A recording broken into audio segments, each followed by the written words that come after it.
Bismillahirrahmanirrahim. Assalamu alaikum, dear students. Today we will do page B number. Consider a thesaurus and find out the synonym of the following words. यहाँ कुछ अल्फाज दिए गए हैं, इन अल्फाज के सिनोनिम लिखने हैं, वर्ड सिनोनिम लिखने हैं.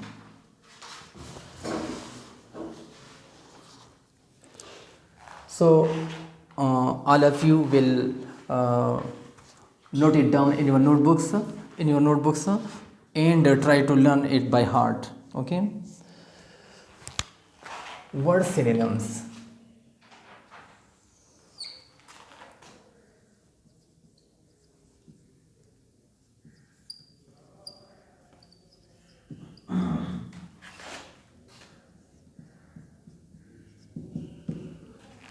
सिनोनिम्स वो अल्फाज होते हैं, वो वर्ड्स होते हैं जिनके मानी एक जैसे होते हैं. वर्ड सिनोनिम्स वो होते हैं जिनके मानी एक जैसे होते हैं, वो वर्ड सिनोनिम्स कहलाते हैं. मसलन एक लफ्ज़ है अनफ्रेंडली.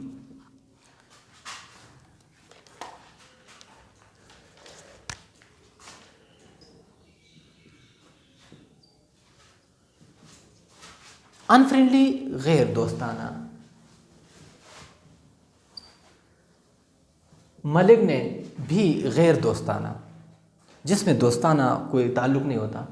अनफ्रेंडली गैर दोस्ताना, फ्रेंडली दोस्ताना, और अनफ्रेंडली मीन्स गैर दोस्ताना. मलिग्नेंट भी गैर दोस्ताना. ये एक तरह से वर्ड्स मीनिंग है. वर्ड सिनोनिम्स कहलाते हैं. सिनोनिम मुतरादिफ, वो अल्फाज जिनके एक जैसे मानी होते हैं, तो इनके एक जैसे मानी है. Number next, opposing.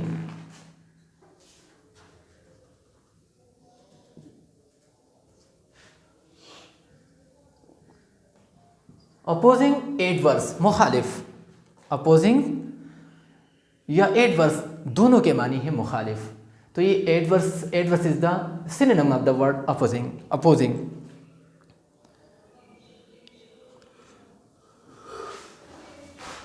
The next word is danger, ख़तरा, बहरान वगैरह, ख़तरा. इसके लिए हम क्राइसिस भी बोल सकते हैं. क्राइसिस लिख सकते हैं. सॉरी, यहाँ स्पेलिंग क्राइसिस. डेंजर, और यहाँ भी हेजर्ड भी लिख सकते हैं. हेजर्ड, ख़तरा. क्राइसिस या hazard, crisis. Next word is approval, मंजूरी. अप्रूवल मीन्स मंजूरी. एसेंट, मंजूरी. Assent, approval, accent.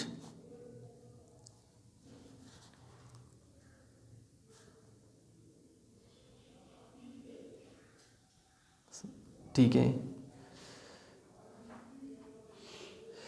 फॉल्स, गलत. बोगस, गलत या जाली या गलत. इसके लिए हम बोगस लिख सकते हैं. फॉल्स, गलत. बोगस, गलत. रिजाल. रिजाल मीन्स कोई पक्का इरादा करना भी कहलाता है. रिजाल, पक्का, पुख्तगी वगैरह. रिजाल. इसके लिए हम फर्मनेस, पुख्तगी. Okay. And the last word is issue. ये यहाँ लिख दे. अच्छा, इशू. इशू मीन्स कोई मसला, मैटर, कोई बात या कोई मसला.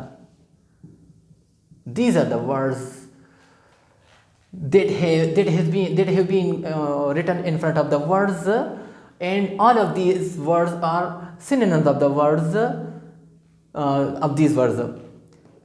Okay, so I think that you will have learned these words very well.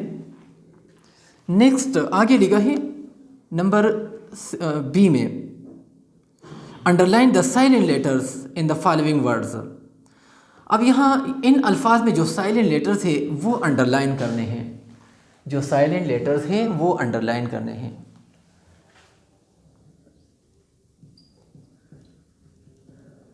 Underline the silent letter.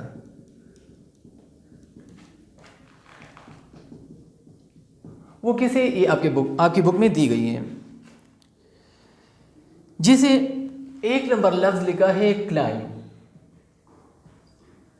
अब इसमें जो साइलेंट लेटर है वो अंडरलाइन करना है, यानी उसके नीचे लाइन खींचनी है। क्लाइम, क्लाइम में ये जो बी है ना, ये लिखा हुआ ज़रूर है लेकिन इसको हम बोलते नहीं है। क्लाइम, ये बी साइलेंट है, इसके अंदर मैंने लाइन खींची, अंडरलाइन कर दिया क्लाइम।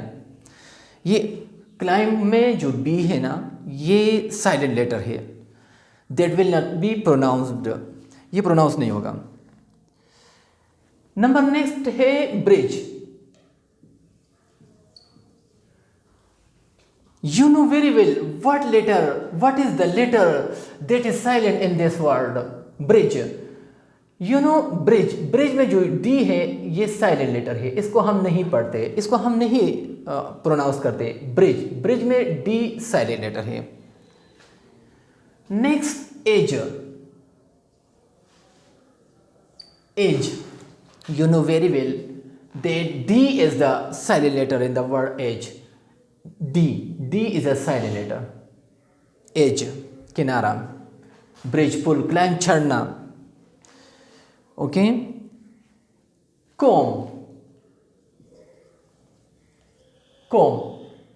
कॉम कंघी, कंगा, जिसे आप बाल संवारते हैं, कॉम। यहां पे बी साइलेंट लेटर है, ये मैंने अंडरलाइन कर दिया। अंडरलाइन मीन्स उस लेटर के नीचे लाइन खींचना, ठीक है। Number next word subtle.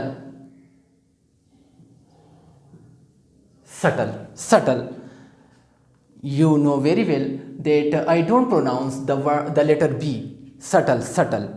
मैं इस तरह नहीं पढ़ता सबटल गलत है, सटल। तो ये बी साइलेंट लेटर है। The next word is debt means उधार, कर्ज, डेट। तो यहां भी आप you know very well what is the letter that can not be pronounced. यहां पे प्रोनाउंस कौन सा लेटर नहीं है जो प्रोनाउंस नहीं होता? यकीनन डेट, ये बी है, ये प्रोनाउंस नहीं हो रहा, इसको मैं प्रोनाउंस नहीं कर रहा, डेट। तो ये बी जो है ना साइलेंट लेटर है। And the last word is doubt.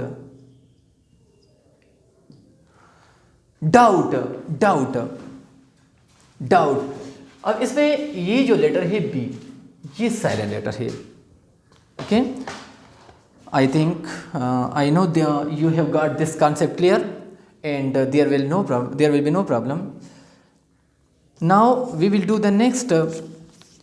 Use a dictionary to demarcate the following word into syllables. Okay. अच्छा. Use a dictionary to demarcate the following word into syllables.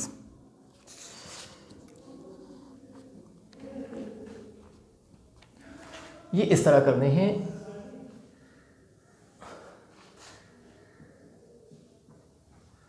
Words,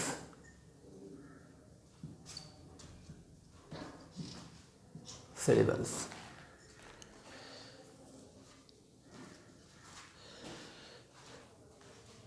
okay, syllable किसे कहते हैं? Syllable कोई भी लफ्ज़ लफ्ज़ का वो हिस्सा जो ज़बान की एक हरकत से अदा हो, किसी लफ्ज़ का वो हिस्सा जो ज़बान की एक हरकत से अदा हो, वो सिलेबल कहलाता है। वो कैसे? वो मिसालें देकर मैं समझाऊंगा। जैसे यहाँ पे एक लफ्ज़ दिया हुआ है ऑर्डरली।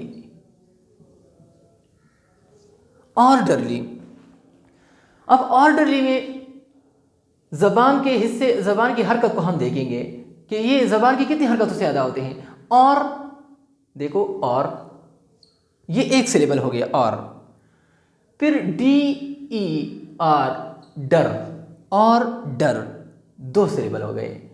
और LY, ली, ऑर्डरली, तो यहाँ पे 3 सिलेबल बन गए। तो सामने आप लिख सकते हैं कि यहाँ पे ये 3 सिलेबल्स हैं।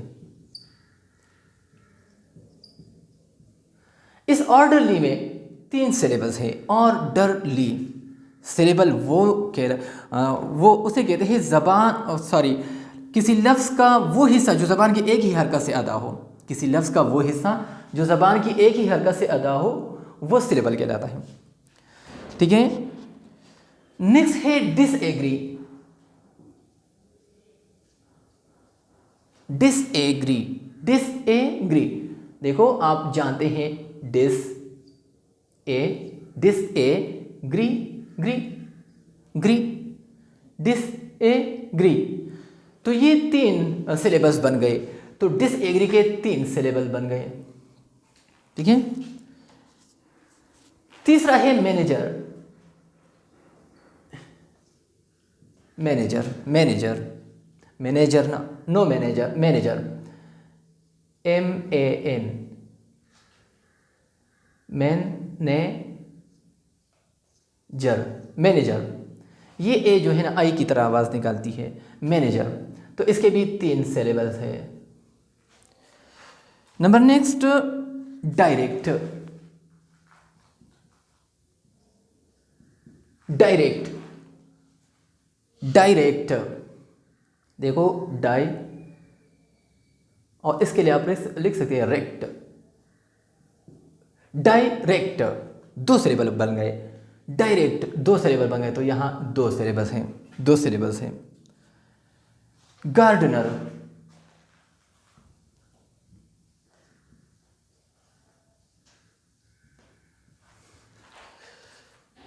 गार्डनर, देखो GAR, गार, DE, garden, NER, gardener, gardener.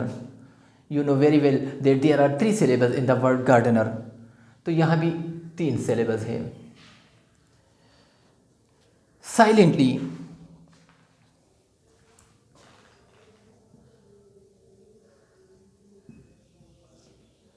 silently, silently, देखो silently,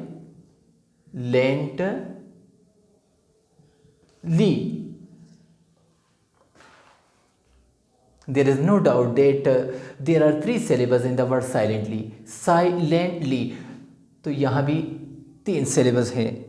And the last one is lovingly.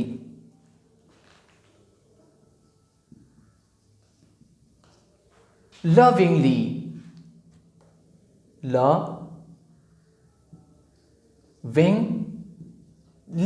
lovingly, lovingly. So there are 3 syllables as well in the word lovingly, 3 syllables. Okay. So dear students, I know that you will have got you will have learned all these very well, and there will be no problem for you. So thank you so much, and that is enough for today. We will do the rest of this chapter in our next period. Thank you so much.